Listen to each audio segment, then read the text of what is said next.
Hey, John here from fatsexblog.com. Today I want to talk about publishing content, specifically keyword cannibalization, how to avoid it, examples of when it actually happens and you may not be aware of it, and examples that you might think it is, but it's actually not. So let's dive in. But first off, if you're really, really new to this line of work, which is blogging and publishing these sites, I should tell you that you can actually publish as many articles in WordPress as you want. There is no limit. You can create very, very big sites with WordPress, which is pretty exciting. That means that you do not need to worry about running out of, well, a number of articles cap or something like that with your site. Okay. Other website builders, maybe they might charge more for additional content. I don't use anything else. I use WordPress. So that's very cool with the WordPress plus many other things. So let's talk about articles and targeting keywords and when you can run into keyword cannibalization and when you might not, even though you think you are. And then after that, I'm going to go into some discussion about clusters and how to really, really go deep, go where other sites don't go. Okay, so let's talk about what keyword cannibalization is. First of all, what it is when you essentially have two articles, even though all the actual text may be different, you are targeting really the same topic.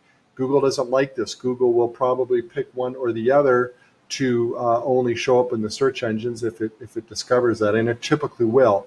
And not only that, if your site is littered with a lot of what they deem as duplicate content because of keyword cannibalization, they could probably downgrade or hurt your site some way in the SERP. So it's something you want to avoid. Now, if you end up with one or two instances of it, I'm sure my sites have it here and there, it's not going to be a big deal. You just do your best to avoid it. And when I spot it, I will get rid of it. Sometimes it just happen that we're ordering a lot of content a lot of times, and sometimes you order the same article twice. It happens. Okay, so let's talk about an example of where it doesn't look like it's keyword cannibalization, but it actually is. I was going to go into the food sector and let's specifically recipes. So if I take the word or the topic chicken parmesan recipe, that is essentially the same as how to make chicken parmesan. Yet they sound like totally different phrases, and they are, but the intent behind it when users are looking for these things is really the same thing, right? When you type in chicken parmesan recipe, you're really wanting to know how to make chicken parmesan. So it's the same thing. So, while you may think you're clever and you've stumbled on a good way to maybe go after two big keywords, and these are probably two very fairly well-searched phrases in Google search, you want to avoid that. You could pick one or the other, but don't publish two different articles, one targeting one of them and the other targeting the other. That's going to be cannibalization. Okay. So really what you need to do is you need to think about what's the intent behind the actual keyword that you're targeting. If it's essentially the same people would be looking for the same topic, but are just using different words, then you are going to end up with keyword cannibalization. All right, so let's take an example where it might seem like it is, but it's actually not. If we take the two phrases, how to tie a skinny tie and how to tie a bow tie, only one word in both of those phrases is different. Yet the intent behind them is very, very different, right? How to tie a skinny tie, or regular long tie that we typically see, is a lot different process than how to tie a bow tie, right? A bow tie is done differently. So those would be two separate articles. At least I would publish them as two different articles. And so that's an interesting example how you could really have what seems like a lot of articles that are seemingly the same, but they are actually different based on the intent behind them.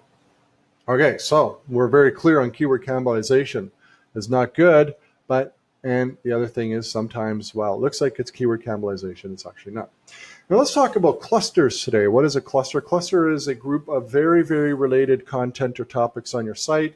They can be anywhere from like 3 or 4 articles, could be 50 articles, could be more. Okay, they're very tight within your niche, right? You could go into a niche and you can niche down, you can niche down, you can niche down. So let's take an example of my niche site, cyclebaron.com. It's about cycling. At this point, it's generally Cycle Baron. It's about cycling. I could go in so many directions, right? I could go into road cycling, go mountain biking, focus on electric bicycles. I could focus on electric mountain biking. I could focus on bike gear. I could focus on bike pedals, shoes, apparel, gear, on and on and on. So many different topics within the realm of cycling, okay?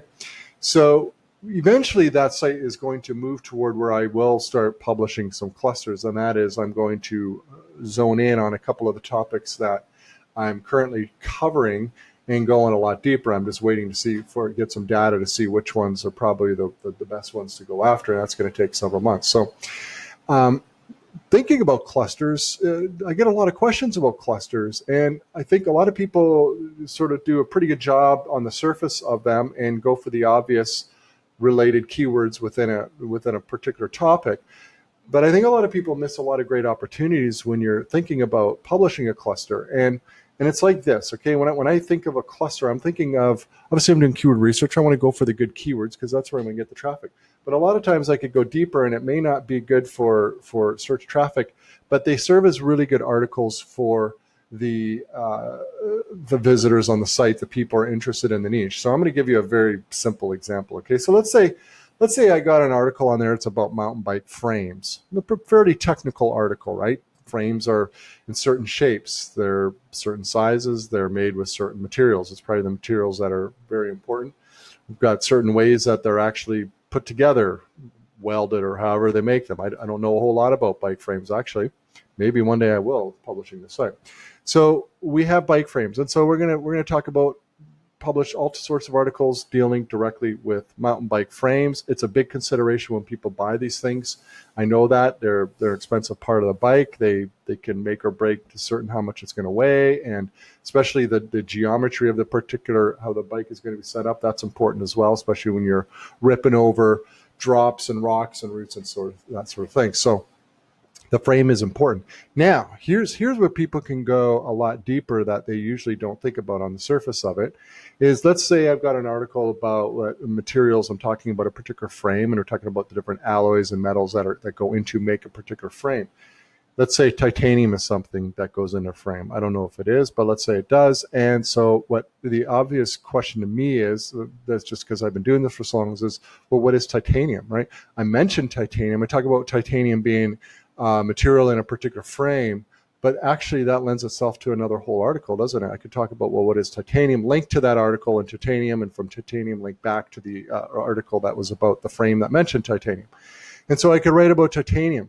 Now, when I'm writing about titanium, I could probably branch off in a bunch of different directions. Now, you're going to have to use your judgment on how far you want to go. And we're going to talk about how do they extract titanium, how do they make titanium. I don't know if it's made or if it's found on the ground. I don't know any of this, but you might want to talk about that, which could be kind of interesting just from sort of like visitors come to your site and they want to learn about bikes, and here they are going down some titanium rabbit hole. It could be interesting. I don't think it's a stretch to include that. You could go into the whole mining of it and that sort of thing. Whether you want to go into the whole titanium industry and turn it into an economic discussion, I probably would end it there, I think. But the fact that titanium is part of the bike makeup makes it interesting and perhaps something worthwhile to discuss. Now, let's say a particular frame is welded a particular way, right? There's certain types of welds, or maybe they use certain materials for the welding, and that's, I'm speculating here, but let's say that's the case. Well, you could go into what, your various welding options, how bikes are welded together or bike frames are welded together. Is it done by a person who's sitting there just welding frame after frame, or is it done robotically? I mean, I don't know. These are interesting questions. These questions are actually perhaps something that potential bike buyers are interested in, to know about how the actual frame is assembled. They might be very interested in that. You may need to reach out to the various manufacturers and ask questions. They may ignore you. They may say, well, sorry, that's confidential information. We're not going to divulge that. But this is information that I think would be interesting that you could add to a site about bike frames. And so, these alone would become quite the big cluster, and then become little clusters off a big cluster. We've got the bike frame cluster. Then you could potentially have a titanium subcluster and a welding subcluster as it pertains to bikes. Is there welding involved in other aspects of the bikes? I don't know. I think there's welds done on bike racks. Okay, you could branch off, tie in bike racks with the welds and so forth. So you see what happens. It becomes this continuous evolving website that just goes deeper and deeper and deeper in the various topics that you cover, not just the superficial, surface obvious keywords that you would publish as a cycling website publisher, but you can go really deep. And I almost liken it to planning out and writing a nonfiction book on a particular topic. If you were to write a really in-depth nonfiction book on mountain bikes, for instance, you very well might go into the actual different materials that go into the different frames. You may very well go into how the frames are actually made and the different welds and that sort of thing. Okay, so that's sort of how I view it. And I don't think a lot of niche sites publishers go in this direction. And so that's why I think it serves as an excellent opportunity. Now, would you rank a fairly new site number one for what is titanium on a site that deals with bicycles? Probably not. I'm sure there's some metal and alloy type sites out there that have a ton of authority, are written by experts, that you're never going to outrank when it comes to what is titanium. But I don't think it's a total loss to still go after that, because you're doing it within the framework as it pertains to bicycle frames. So perhaps somebody who types in a search for bike frames and titanium, your site might come up, and that's actually a really good visitor that you would want to your site, especially if you're an affiliate marketer, because this is the type of person who is interested in titanium as it pertains to bike frames. Another example that you could go into this with this cluster, and you could see I'm thinking about all this because I own Cycle Baron, and well, I'm working to grow it, and maybe these are directions I'm going to go in down the road. But let's say you have a section on road cycling wheels and tires, right? Well, a big component of that, and pretty much a component of every aspect of road bicycling, is aerodynamics. It's a very important, and it's a big topic that's really picking up steam these days. Okay, but let's talk about aerodynamics where it pertains to wheels. And that alone is a huge topic, and aerodynamics is this massive topic. So even if you sort of just touch on aerodynamics at some point with whatever you're talking about with road cycling, eventually that whole aerodynamics aspect can be applied to so many different parts of the actual design and the build and the shape and everything else of the road bicycles, and perhaps even beyond with the clothing and testing and racing and so forth. Aerodynamics is all encompassing, and that's an interesting topic that could be its own cluster, really, that ties a lot of topics together on road cycling. So as you can see, when you get into these niches, and this is just a cycling niche, it's not a small niche, but it's certainly not the biggest niche out there. And merely just sort of talking about this out loud, well, I've actually thought about this for a little bit, but I haven't really done a whole lot of keyword research on these various clusters that I'm talking about. But just by thinking about it, I'm getting an understanding, and I could see where the site could really, really grow into a lot of very, very specific niche areas. So that's interesting, and I suggest that you think about your own niche sites in this way, and not every article you publish needs to target what's a really good keyword. It can be a supporting article that helps bolster a more important article and may help that rank in the long run. And when you create this 20 or 30 or 50 article series of in-depth expertise on a particular topic that goes in every which way direction, but it's all tied together, you create this really strong authority within that overall topic. And that's where your good search volume is going to come, because Google is going to recognize that as an excellent, excellent resource for visitors who are interested in mountain biking frames. They're going to be like, okay, well, this site has really done a bang-up job here. Let's send them there. Okay, so this is a lot of information to talk about, all at one time when it comes to keywords and topics and websites. For me, it's the absolute linchpin of what I do. It all starts with the keywords you go after. If you target keywords that have no search volume, that there's absolutely no interest in, you're doing yourself a huge disservice. You're going to get no search volume. Maybe you're the best writing, you build up a great audience, but there's no reason not to go for that search traffic as well. On the flip side, if all you do is you care about the easy, trying to just cream off a whole bunch of search engine plays and leave it at that with your site, you could do well. I'm not saying you wouldn't do well, but I think if you really want to dig deep and create these very powerful resources that I think could have a lot, serve you with longevity and a lot of traffic in the long run, is go really deep and think about how you can really turn this into an epic resource within your niche. Thanks for listening.